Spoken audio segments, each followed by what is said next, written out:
All right, so we're at the hour, so I'm going to kick it off. I hope everyone can hear me. Hello, welcome to another Rossware webinar, and thanks so much for taking the time to join us today.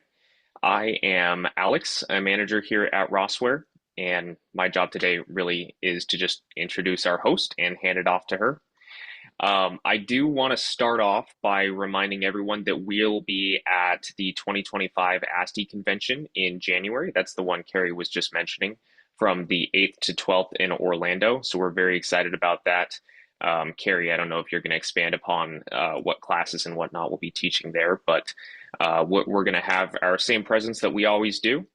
And then in other big news, we're also going to be at Mark Hohn's MSA convention for the first time in March. That's the 18th to the 21st in Las Vegas. And so keep an eye out for an announcement from us on social media for a discount code if you plan to attend that, because we'll be there, which is really exciting. We've been wanting to attend that convention for literal decades. um, Anyways, so with the end of the year sneaking up on us, I know that it's time for end of year inventory, but it does not have to be stressful. And that's why we've got the amazing Carrie from Clear Learning Group to help break it all down for us. She's got a ton of experience helping businesses just like yours simplify inventory and make the whole process run a lot smoother. Who wants stress? So throughout this, we'll be answering text questions along the way. I think that we've got it enabled so you can hit the little Q&A button and submit questions, and that way we can keep track of them. And some of them I might be able to answer along the way, and some of them it might make sense to save towards the end when there will also be a Q&A as there typically is. So without further ado, Carrie, I'm handing it off to you to take it away. Excellent. Thank you so much. Appreciate it. Thank you guys. I'm glad everybody's here today. I'm going to try to teach you how to execute an end of year inventory in Service Desk. I know it can be overwhelming and it can possibly have unintended consequences when you're doing an inventory. So we're going to talk a little bit about how to make that happen. And then Clear Learning Group has created a tool that you can use that will actually make the process even easier. And I'm going to demonstrate how to utilize that tool. So without further ado, let's get started. So first of all, elements of taking an inventory. So if you haven't taken an inventory before, just on a large scale or even a small scale, really what you need to do is four things. One, you need to get reports.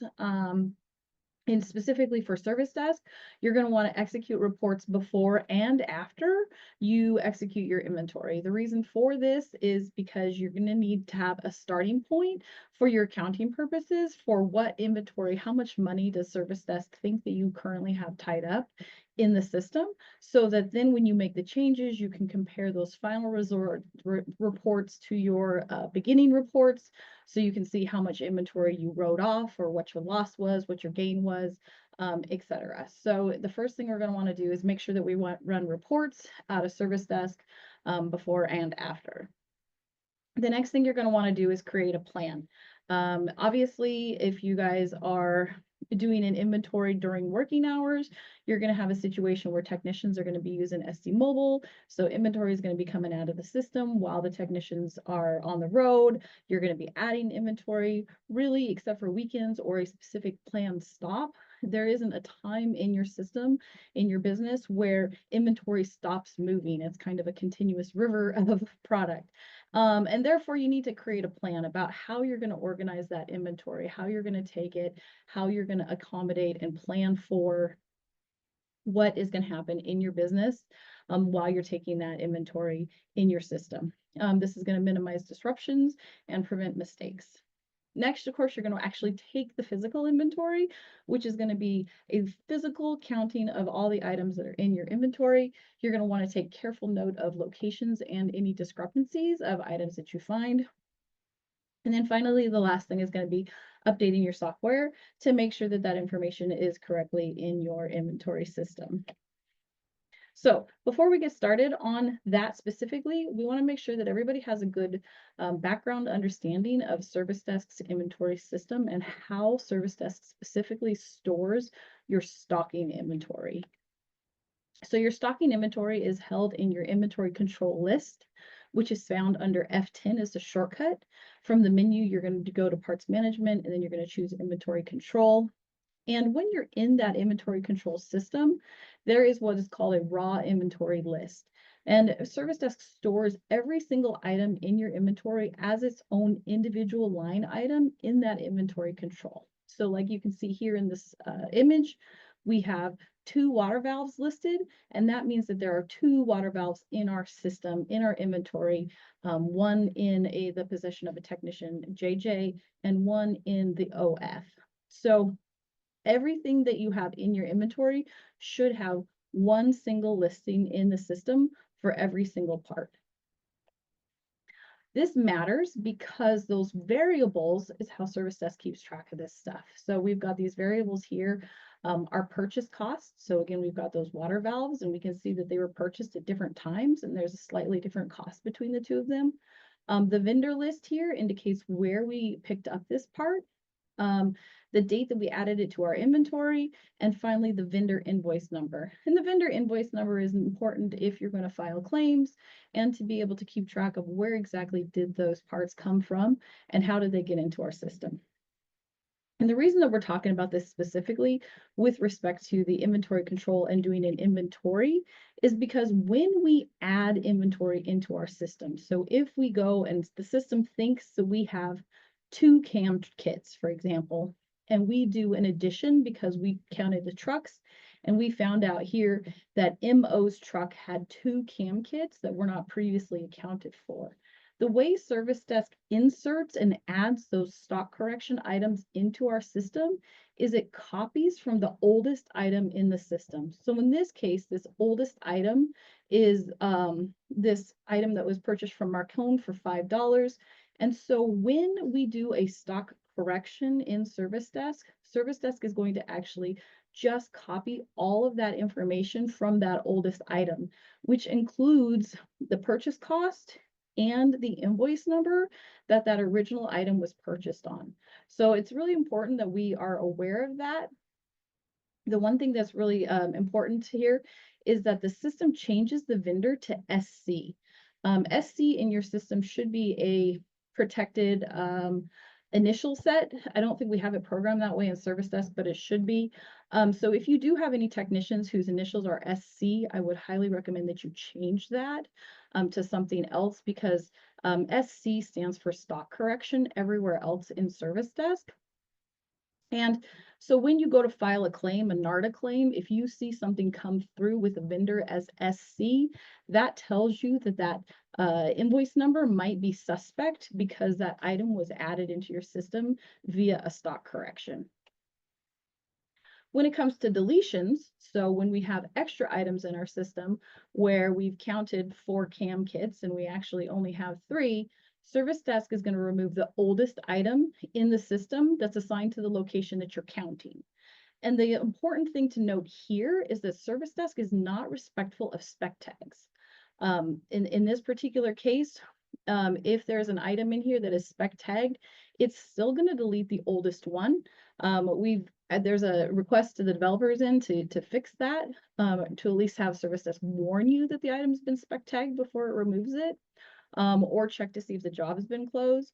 But it's really important for you guys to know that those spec tagged items are ignored.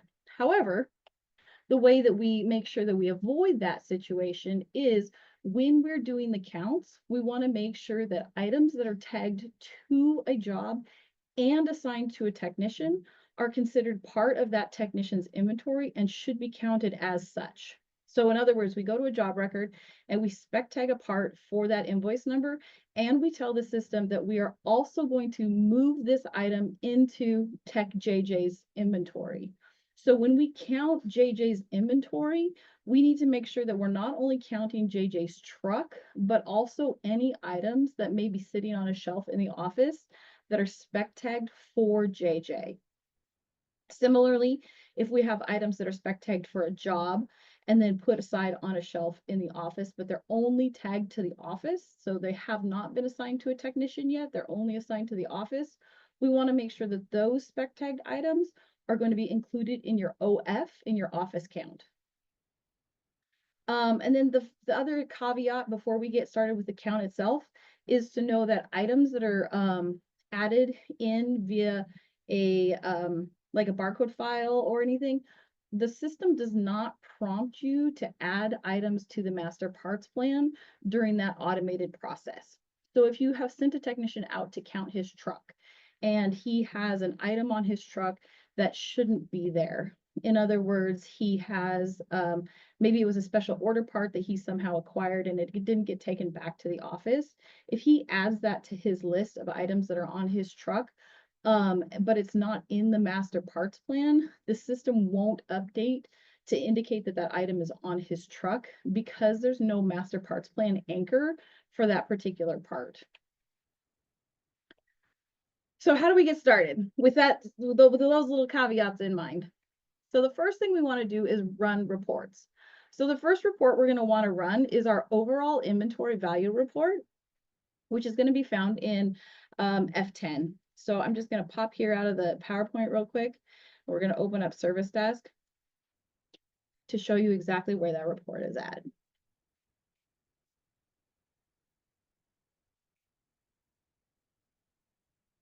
Sorry, should have had that running beforehand. All right, so for that report, we're going to go to Parts Management, and then we're going to go to F10, our inventory control. And then we're going to go to the review existing inventory. And then we're going to choose this option right here, tabulate total values, aging, etc. When we run this particular report, Service Desk does a check of all of our inventory, so all of our stocking inventory and all of the inventory that we have in our special order parts. So everything that's in our system entirely, both our stocking inventory and our special order parts inventory. So after you run this report, I would highly recommend that you do this export checking data. And when we run this export checking data,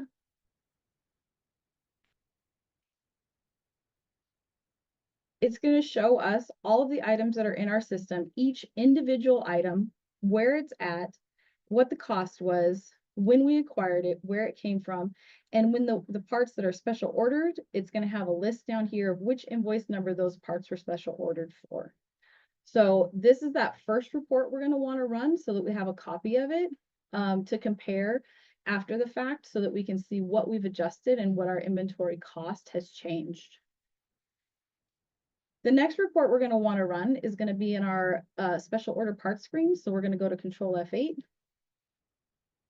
And we're going to want to do the Manage to the Grave report. And we're going to want to choose to create a document regarding the above. And I would recommend probably doing everything, all of the above, so that we can get all of the items that are in our inventory.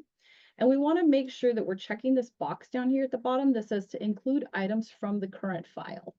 Because what that's going to do is it's going to pull not only the items that are in our archive, so our Control F8, the items that we've already acquired, but it's also going to pull anything that is potentially stuck in the special order parts process. So something over here that has perhaps been acquired, but maybe it didn't get moved to the archive for some reason. Maybe there's a core part associated with it. Something that's stuck. It's gonna pull both of those pieces of information as long as we check that box when we go to run that report.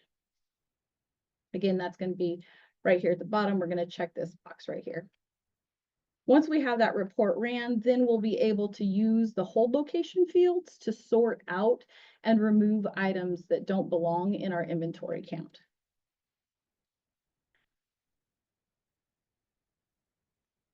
All right. So how do we actually take the count itself?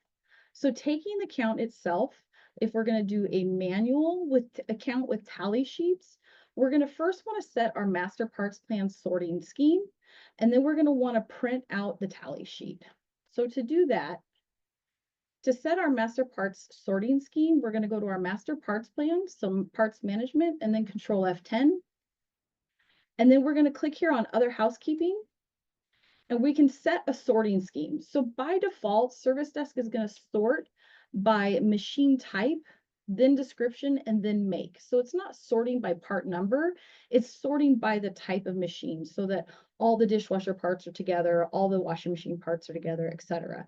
That doesn't necessarily suit your purposes when you're counting a truck. So depending on how your trucks are set up, you may want to change the sorting scheme to have it sort by part numbers or sort by bin location. Again, whichever one makes sense in order for your system to for that sorting uh, the count to be easy for when you send a piece of paper out with a technician.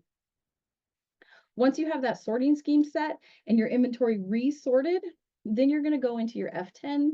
You're going to do review existing inventory. You're going to choose list of part numbers showing total quantity of each. You're going to choose the location that you're going to count. And then you're going to click this button down here at the bottom that says print list labels.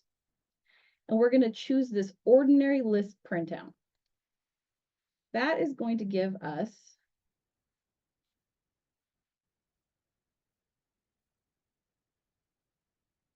this piece of paper essentially where it has a list of all the items that the technician should have or may have on his vehicle, and he's going to go ahead and go through and count those. So if he has one of these ice makers, he would go ahead and he would tally that he has one of those. If he's got two of these belt drives, he'd indicate that he had two of these belt drives, and he would go through this process and then handwrite on any extra items that he added to his inventory that were normally on there. Once we have that inventory printed, then we're going to come back to service desk and we're going to click on this adjust indicated quantities. And then we're going to do again by reviewing the entire list. And we're going to choose that same technician's location. And now we're going to go through this list and we're going to add in the items that he has from his tally list.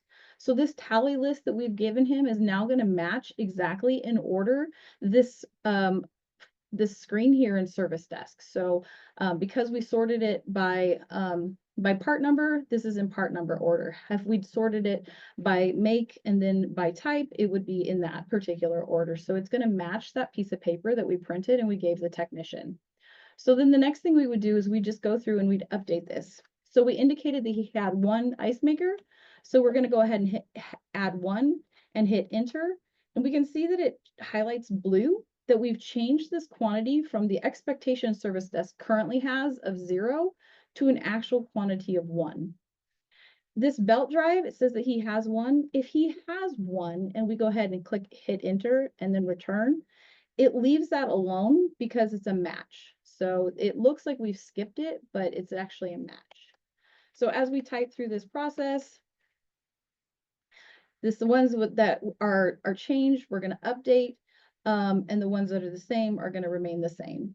When we're all done, we're going to go ahead and hit escape and say yes here, and the service desk will make those adjustments to this inventory according to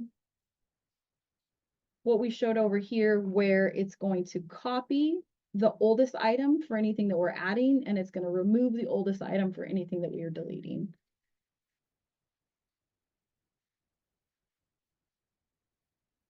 So here's a little note right here. Like I said, no changes. If the quantity is 1 and you enter 1, then it's going to leave it as black. If the quantity was 9, the actual is 5. It's going to show this different information in here. When we're all done, we're going to hit escape to exit and save. So now the next question is okay, nobody likes to go out and hand count stuff. It's a lot of work. How else can we do this process? So the other alternative that you have is to use barcode scanners. So if you have a barcode scanner with a memory, you can actually put it into memory mode and give it to a technician, and he can go out and he can barcode scan his truck for anything that has barcodes on it. You're going to want to scan each inventory item. And so just like service desks file has one item for every single belt. So we go back to those cams, there was 4 cam kits, and so they were listed 4 times. If your technician has 4 cam kits on his truck, he's going to scan 1, 2, 3, 4. And so the barcode file is going to end up with that cam kit code listed in it 4 times. You would then use a spreadsheet to download from that barcode scanner and then upload the file into Service Desk. The problem with that is that Service Desk doesn't take a straight barcode file. It does, but it doesn't interact the way that we would expect.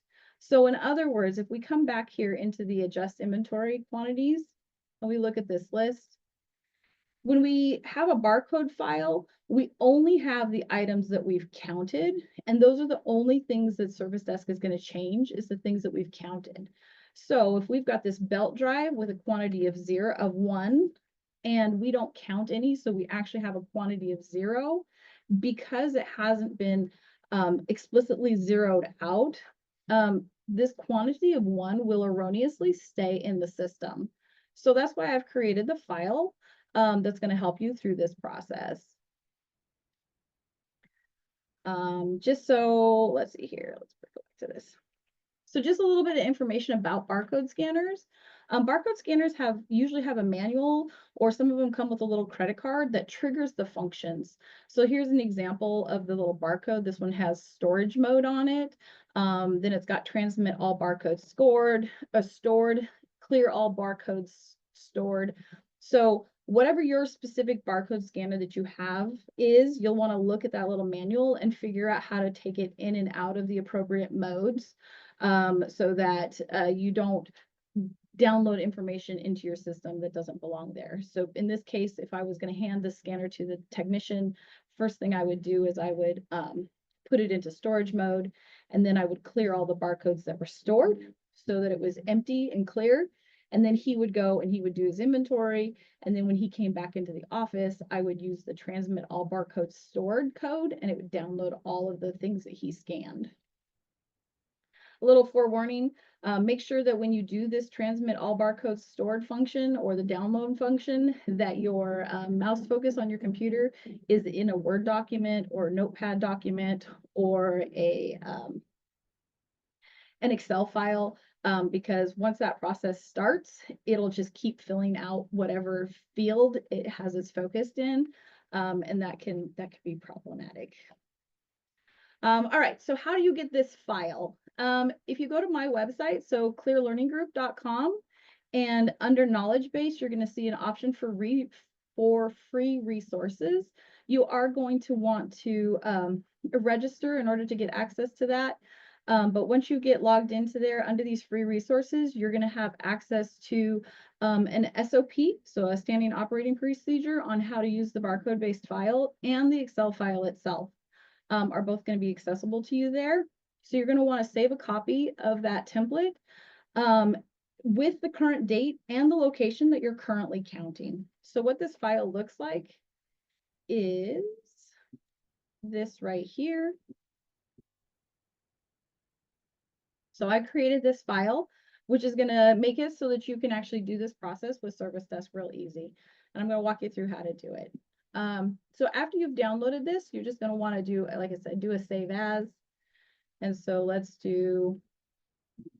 we're going to call this today's date.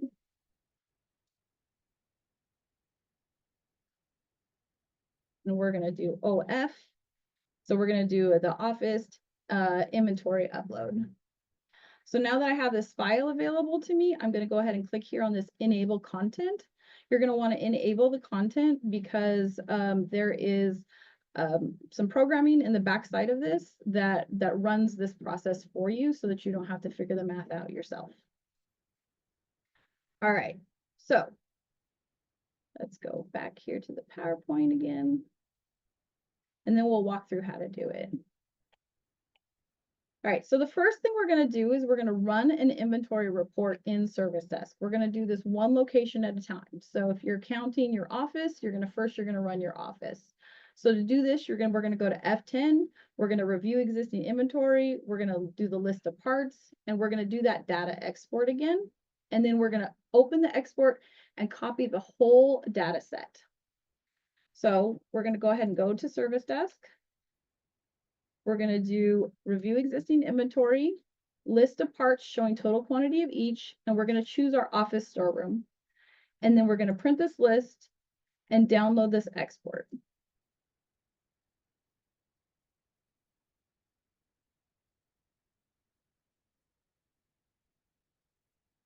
now that I have this file, so these are all the parts that I currently have in my office inventory location.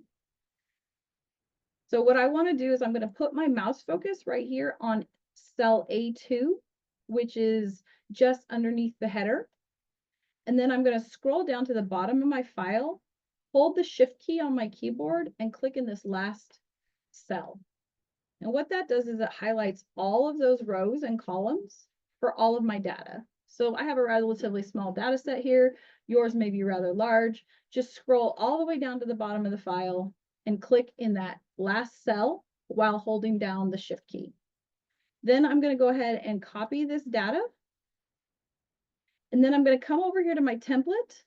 And this is a table as designated with this blue header. And I want to make sure that my mouse focus again is in cell A2. And when I'm going to go ahead and right click and I'm going to paste. When I do that, it inserts all of that information into the system in each one in its own individual row in my table. It's really important that this information is in a table because Excel uses a named data source and this table has a name and that's how it knows what this information is. After I have this information here, I'm going to go to my scanner data table. And I'm going to put my focus right here in A2. And this is where if I had a barcode scanner, I would go ahead and trigger the download from the barcode scanner. I don't have that information currently accessible. So what I'm going to do instead is open a data set. And we're just going to pretend that this is my barcode file that I just counted. So my warehouse manager went out and counted all my stuff and I am going to import that. So same thing, I'm going to click right here on this part number or the cell A2 and I'm going to paste again. And again, this loads into a table. This is a named table and the data needs to be in the table. So when you load your data in, if you don't see the alternating colors right here that indicates that it's a table, just undo it and try to paste it in again. So then the next thing that I'm going to do is I'm going to go to this compare changes table and I'm going to click here on data in the upper on the menu in Excel and I'm going to click this refresh all option right here. And when I do that, Service Desk is going to, or Excel, excuse me, Excel is going to compare the scanner data, so the count that I took from my office, to the Service Desk inventory and summarize the information. So here we have this part number right here. Service Desk says that I have 5 of those items. My scanner data has 3, so my difference is 2. The result is that Service Desk is high. So in other words, Service Desk thinks that I have more than what is physically on my shelf. So you guys can go through this process right here. This is a really great way to see at a glance, okay, where am I off and where potentially do I maybe need to go recount a shelf before I do this import into Service Desk. So looking at this information here, I've got my Service Desk inventory, the scanner data, and then, like I said, the results. So most of these items, I have an exact match where what Service Desk says I have is what is physically on my shelf, but I have a couple items that aren't correct. So I would want to go check those. And then finally, the last thing that I have here is this SD upload. Because Service Desk isn't going to upload this information, we need this summarized information to upload into Service Desk. So we can say that we can see that we went from individually listed ice makers to a summary of ice makers. So we've got 4 ice makers, you know, and throughout this item, we've got all of our counts right here. So once we have this count ready to upload into Service Desk, we're going to click on File in the upper left-hand corner there, and then we're going to click on Export, and we're going to change file type, and we're going to make this a text file. When we make this a text file, what we're doing is we're saving just that one tab in our Excel file for Service Desk to upload. So I'm going to go ahead and save this. We'll put this on our desktop again. OF upload is what we'll call that. We're going to go ahead and acknowledge this message that Service Desk is warning us about the file type changing, but that's fine. We don't need to worry about that. We're just going to say okay to that. And now what we'll do is we'll go back into our service desk and we're going to do adjust indicated quantities via barcode based input file again. Or this time, it's instead of by reviewing the list, we're going to do the barcode invoice file. We're going to choose Office, and then we're going to choose the file that we just created, that text file, and click Open. And when we do that, we can see that the items that actually changed are that ice maker, this drive belt, and this lid lock kit. So Service Desk went through, took that information from our account, and went ahead and updated all of this information here in the system for us. And presuming that this is correct, again, we're going to hit Escape to accept this and update our inventory.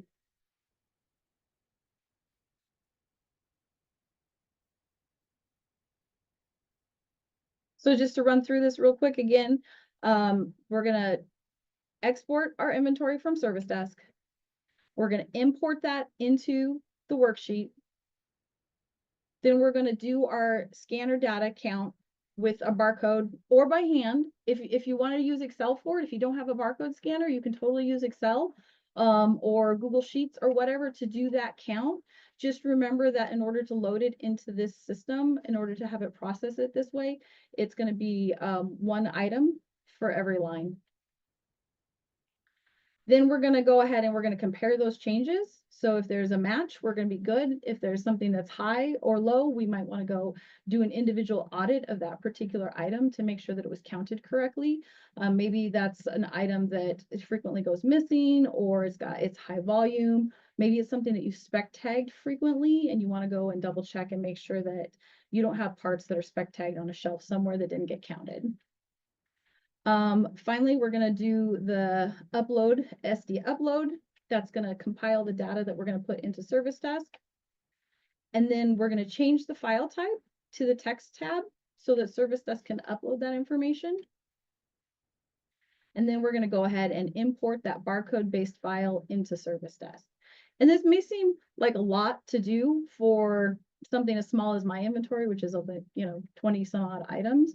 But if you've got a large inventory that you really need to do a lot of checking on, this is going to save you a lot of time in the long run. And it's going to be a lot more accurate because when you're using the barcode-based input file, you don't have to worry about a human typoing a part number.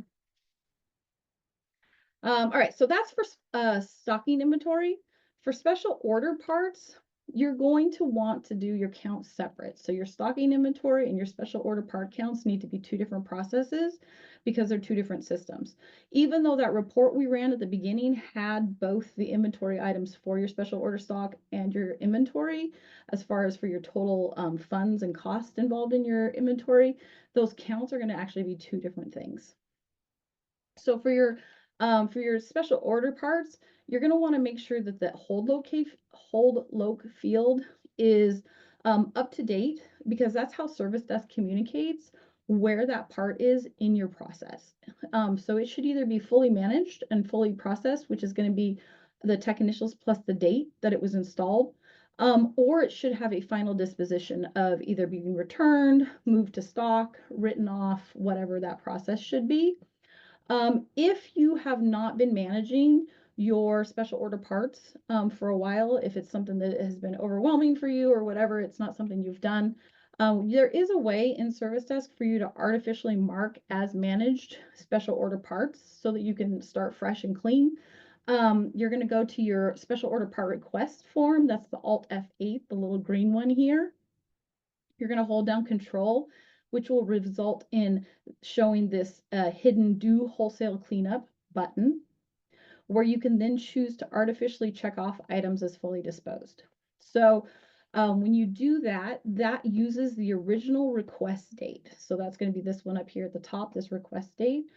So if you do choose to do this process, make sure that you're going back far enough with that request date field that you're not accidentally marking things as used that you are either maybe going to use on a return trip or that you're still waiting for some reason to go use. I would definitely 100% make a backup of your data before you do this process. I would also recommend that you do it after hours When people aren't actively making changes in this system, definitely consider asking Rossware for tech support on this particular process. But if you have not been managing your special order parts, this is a good way to go through and be like, okay, this stuff that I know is just who knows where, I don't want to account for it. We're going to wash our hands of it and clean it up. But for the rest of the items, what you're going to want to do is go through the whole look of fields, and you're going to go ahead and go through and make sure that the items that are accounted to particular people are where they need to be. So specifically, if we were to go ahead and go open this file back up, we would want to be looking for these parts that have been ordered specifically for particular jobs. And we would want to be looking to see where their bin locations are. So for example, I'm going to go ahead and turn on filtering. And we're going to go ahead and choose my technicians. And we're going to say, right. All right, so I have just JJ. So JJ should have these 8 parts, 9 parts in their inventory. They are associated with specific parts or specific jobs. So because the bin location here is JJ's initials, those should be on JJ's truck, waiting for installation, based on how Service Desk is expecting that JJ location to be used. So I could take this list and go check on JJ's truck and make sure that these parts are there and accounted for. And that's how I would go ahead and do that count. On the other hand, if I was trying to see what parts do I have that um, perhaps are we're still waiting to go install, then I would probably choose either bin locations or blanks. And then I could see which ones had were assigned to jobs that haven't been completed yet. So there's no bin location here, meaning that they haven't been installed, they haven't been assigned to a technician, they haven't had any disposition done to them. In other words, it's not in return to vendor status, it's not in missing status. Because there's no hold location here, these are parts that I would want to go determine where they were at in my process and whether or not they're still waiting to be installed for a job, or if there's something that has slipped through the cracks. And of course, once I have those answers, I would want to go into Service Desk and into my special order parts screen. And I would want to go ahead and click here on those particular items and update their hold location to reflect their final disposition.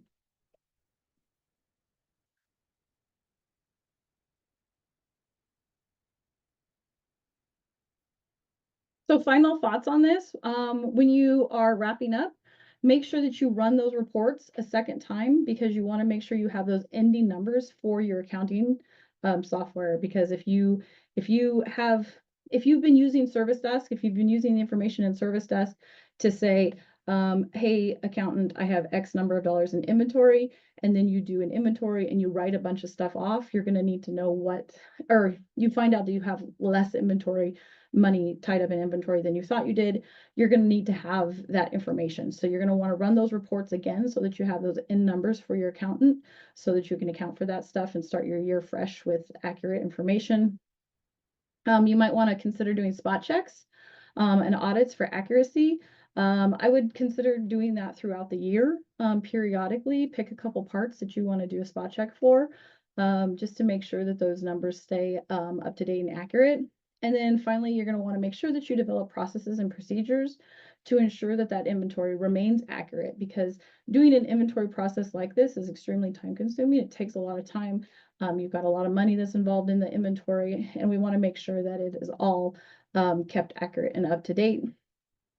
And so I would definitely recommend that you develop processes and procedures to make sure that spec tag items are being used correctly, that you are using those hold locations to correctly indicate where the process is in Service Desk of returning parts or getting part credits, where those cores are, et cetera, et cetera. So if as a group, anybody has any insights or ideas about things that they do that makes that successful for them, I'm sure that anybody in here would be happy to hear that. Um, and that's all I have on this particular topic. Thank you so much for your attention. And I think we'll go ahead and open the floodgates for questions or anything if there are any. Alex. Yeah, so right now there's nothing submitted in the Q&A, which is okay. It's a lot of information to digest, and sometimes it takes some time to come up with some questions. But I did want to remind everyone, just in case it wasn't said earlier, that this is being recorded, and after this webinar is over, we'll be uploading that to our Rossware YouTube account and posting that on social media. So if you do want to come back and review this information, that will be available to you. And of course, if you have any questions, you can let us know. So Todd says, did you have any recommendation on a barcode scanner with memory? That's a good question. I use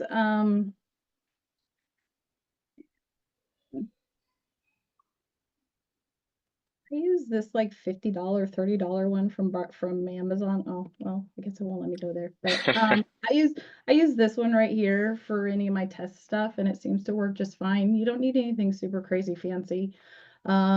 This one is only a 1D, so maybe I'd use the 2D one. But basically this Terra barcode scanner brand seems to be pretty comprehensive without being super expensive. I haven't had any trouble with it. Actually, that's not true. I ordered one and I think it got damaged in the box.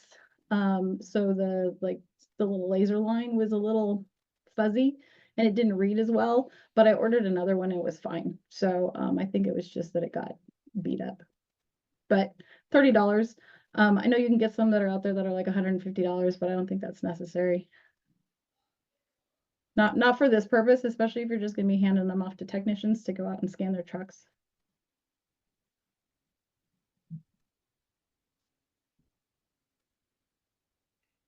Anybody else?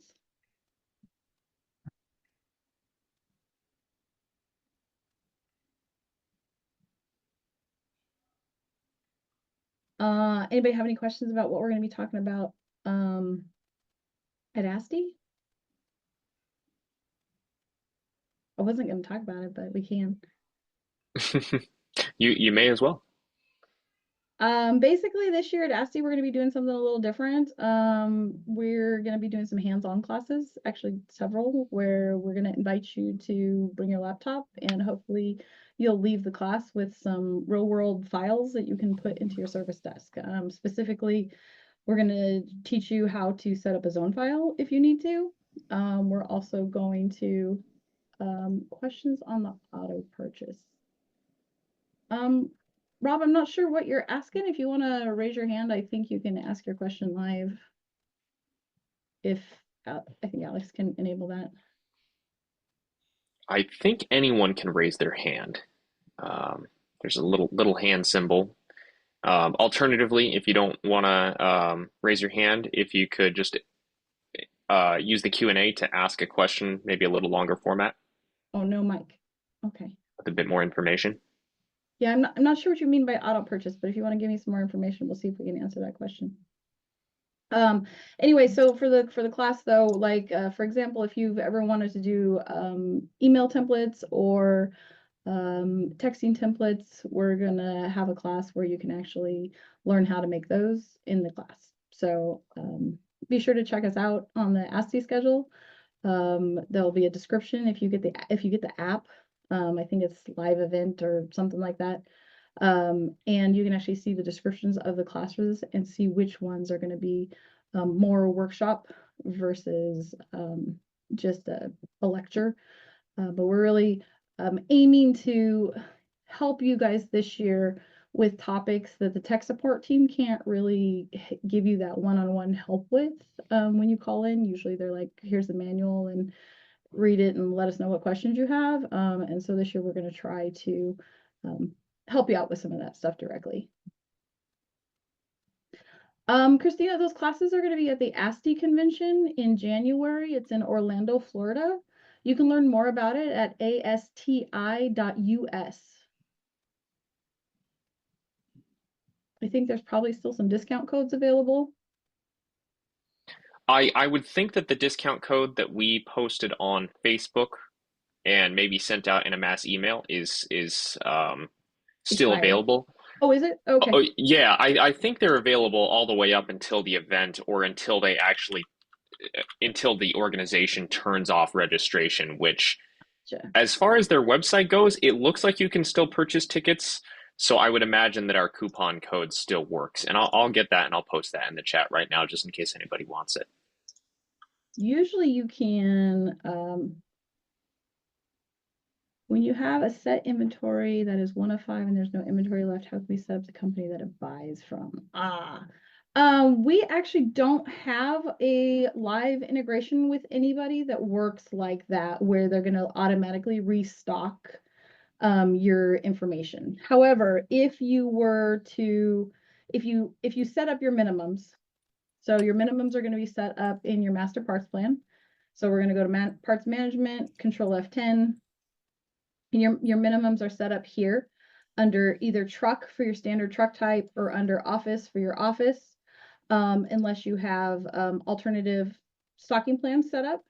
Um, so when you have those minimums that are set up in the system, what's going to happen is you're going to go to your F10 and you're going to do order stock replenishment and items that are presently deficient.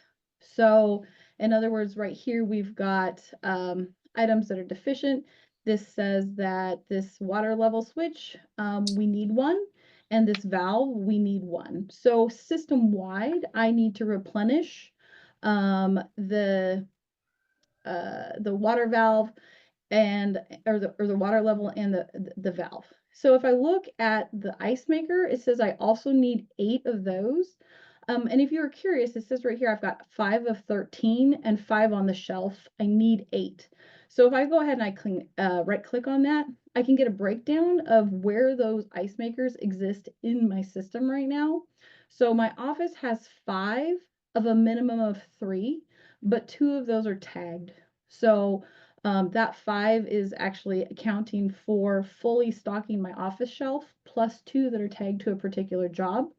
And then my WH location needs 4, my JJ location needs 2, and my 12 location needs 4. So I need to order a total of, it looks like 10 based on my minimum lot stocking levels that I have set in the system. So if I was going to go ahead and order these, I would just indicate that I'm ordering 10 of them, and I'm going to tell service desk that I'm ordering 10 of these, but I would actually have to go directly to my PD and order them on my preferred PD's website, but I would let service desk know that I was ordering 10 of those. And then service desk would keep track of the PO number that I ordered them on, and keep track of the fact that they were on order. But that's the restocking levels that we have, but we don't have any PD that's going to directly um, work together. It's not automated in that direction. No, we do have automations for special order parts. So, for example, we partner with Encompass. So if you were in the special order parts screen and you needed to send parts directly to Encompass, you could do that from here by this direct integration with Encompass.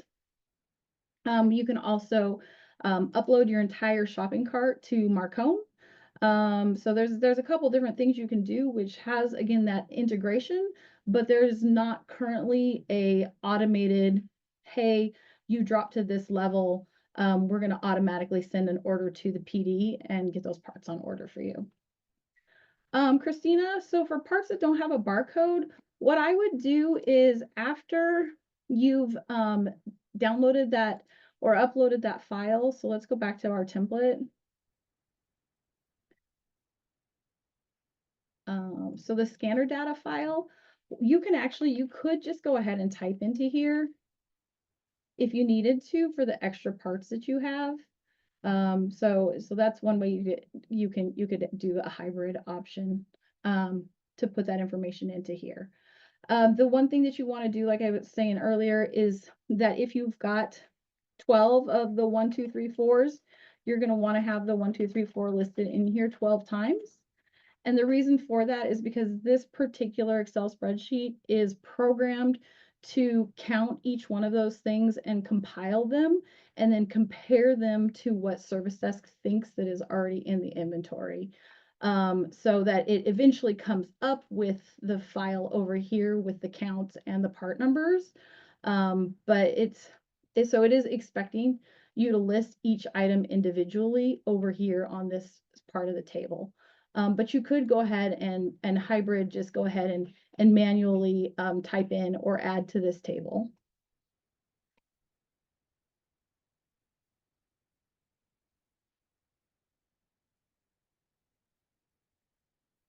Hopefully that answers your question.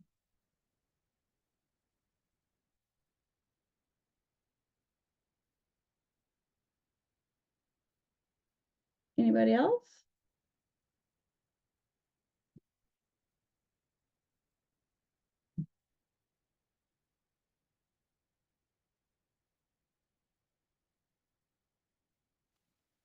For special order parts, yeah. So in special order parts, Rob, let me open my service desk back up.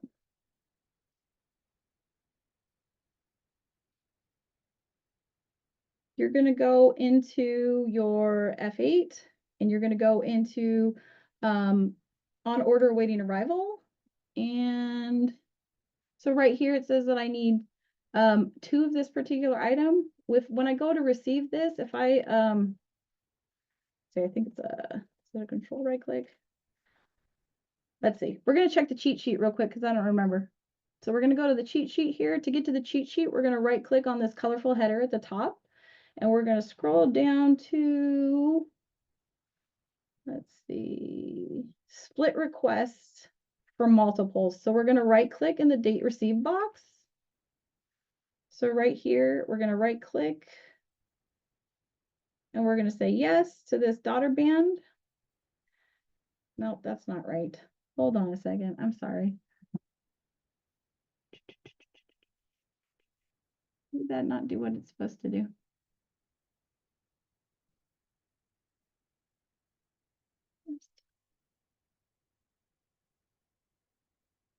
Oh, you know what? Let's try. Hold on just a second. There we go. Okay, so you got to be in editing mode, not in a non-editing mode. So right now I'm in a non-entry mode. So once I'm in an entry mode, which is with the boxes on it, if I do a right click on the box, I can go ahead and indicate how many I actually received. So let's say I got 1. There we go. And so now I've got 2 line items, one for the split off for the second part that I'm going to receive later. So then I can just receive the one that I got today, and then when the other one comes later, I've got the split here. You're welcome. I saw a hand go up. Do you know where that went, Alex? I see your hand up. Somebody's hand went up more. I don't know what happened there. Okay. If you raise your hand, you might just have to do it again.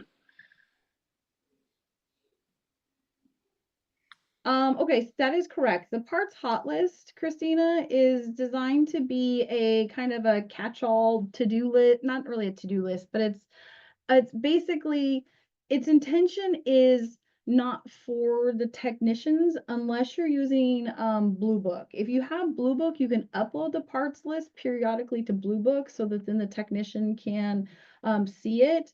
But otherwise, the intention behind the parts hot list is your technician indicates in his special order parts in his tablet that, hey, I need you to order XYZ part.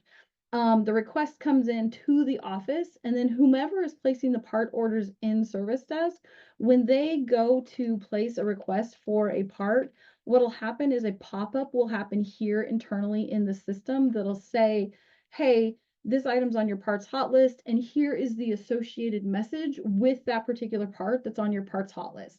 So specifically, let's say that you've got an NLA part that you guys can rebuild, but it can't be ordered and it's in a back room, and the technician's like, hey, I need this part, and somebody goes, oh, we can get that, but it's here, it's back in the back room. So rather than you going through and marking it as NLA and telling the customer that you can't complete that repair, you could get that little note from your parts hot list that would tell you, oh, that's back in your back room. The other reason to use the parts hot list would be for instances where maybe a technician orders part A, but he notoriously forgets to order the accompanying part B that he needs in order to complete the repair. And so it can have it where you order part A and there's a pop-up reminder for your parts person. Hey, did the technician also order part B, to make sure that that part also gets ordered. So the parts hot list is really used as a communication tool internally in this F8 screen, and not so much for the technicians in the field, for what their purpose is. So really what you should have is the things on your parts hot list should be either for communication or things that you don't intend to stock, but they're in your inventory and you need to know that they're there, versus having it later. All right. You need to reprint a label from a completed ticket. I believe that once the part has moved to the archive, you are unable to reprint the label. The mechanism that Glade programmed for reprinting the labels is only from the current part screen. So if you needed to, you could resurrect the part, print the label, and then archive it again. So just to show you how to do that, you're going to go to your Control F8, and you can right click on an item, and you can choose to resurrect it. And then once it's resurrected, you could print the label and then archive it again. But unfortunately, there's not a context to print a label from the archive special order part screen. You're welcome. Christina, let me know if that answered your question about special order parts. I mean, about the parts hot list, excuse me.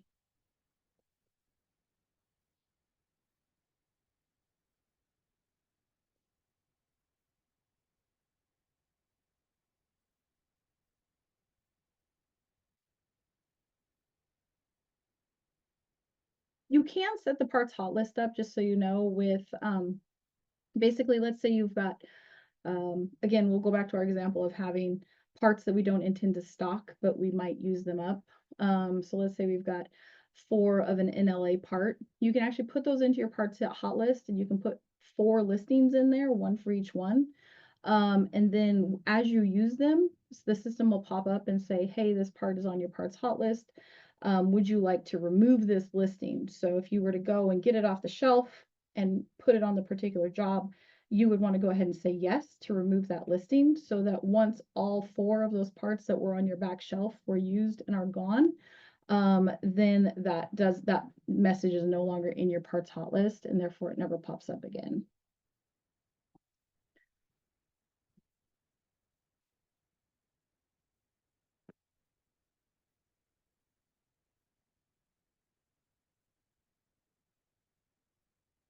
Is there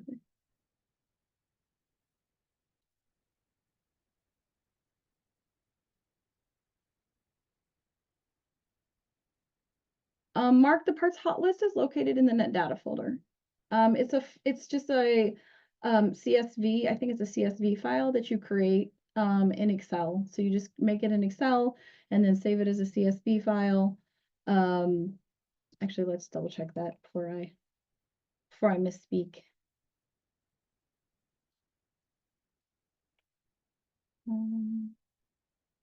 I don't have a parts hot list in here. Anyway, I believe it's a CSV file. So you just make it in Excel, save it as a CSV, and then you can save it in your net data folder.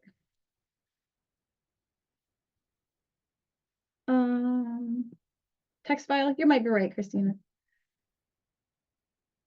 Is there a way to receive the same SKU in multiple office locations in Service Desk? I mean, like, just like 31424 belt, like, can you receive that belt into more than one location? I'm not sure what you're asking, Rom. Yes, that is what you're asking. Yeah, you totally can. So are you talking about more than one warehouse? Because if you're talking about having more than one warehouse, then what you're going to have to do is go into your master parts plan. You're going to go here into other housekeeping, and then you're going to set up the managed location stocking plans, and you're going to set up an alternative warehouse. So you can see here that my stocking plan one is actually an alternative warehouse named WH. Service desk by default is only has one warehouse, which is going to be OF. That's always going to be your main warehouse. However, once you set up an alternative warehouse, you can go into your settings form and you can choose your specific technicians. And down here in the bottom, you can indicate that they are assigned to a non-standard warehouse. So if this technician was assigned to WH, I could go ahead and put those initials there. And then whenever I return parts from that technician, it'll go back to WH instead of to OF. Not in the same building, just different bins.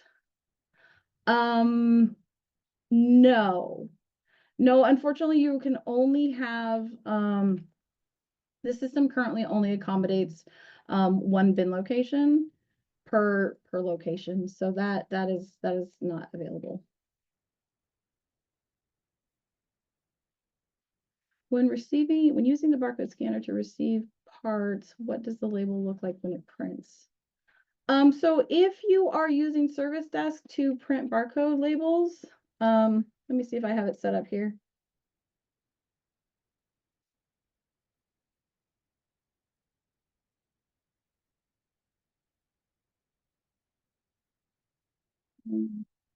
Wrong. Okay, hold on.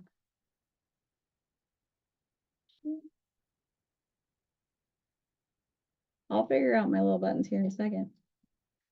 All right.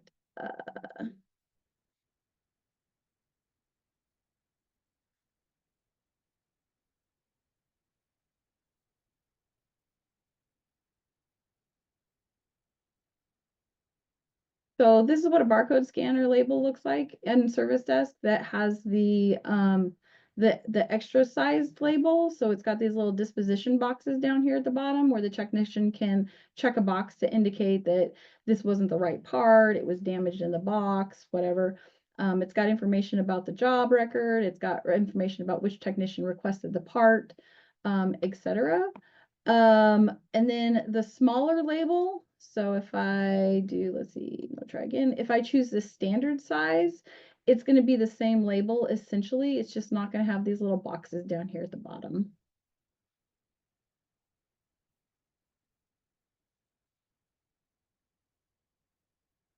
Hopefully that answers that question. You're welcome, Mark. You're welcome, Kayla.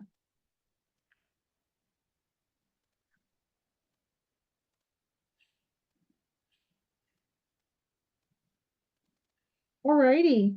Well, that wraps up our hour, I think, Alex. Great questions, everybody. Yeah, appreciate everybody participating. Let us know if you have questions with your doing your inventory, if you need help with it or anything, as far as running those processes, running those reports. Um, we'd be happy to help you.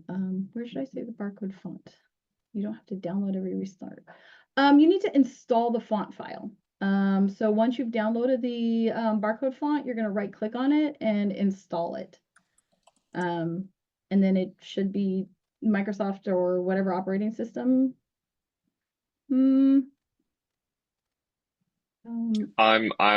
looking to go find the document that shows how to install the font. Okay. I mean, if you're having trouble with it, Rena, I would recommend honestly just connecting up to tech support and having them help you with it. But yeah, you should just be able to download it and then right click and choose install. But anyway, yeah, we super appreciate you guys. Thank you so much. And we will share this out. And then of course, feel free to download those files, the SOPs and whatnot from clearlearninggroup.com so that you can make use of those. All right, Rena, to answer your question, it looks like we have the barcode installer on our website on our downloads page, but I'm going to put in the direct link in an answer here for you. if it'll let me copy it.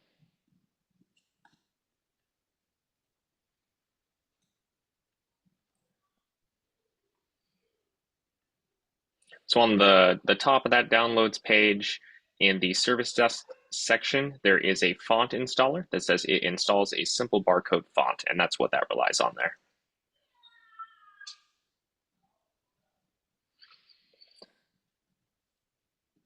All right. Well, again, thank you so much to everybody, and we'll see you next time. Thank you so much. All right, bye.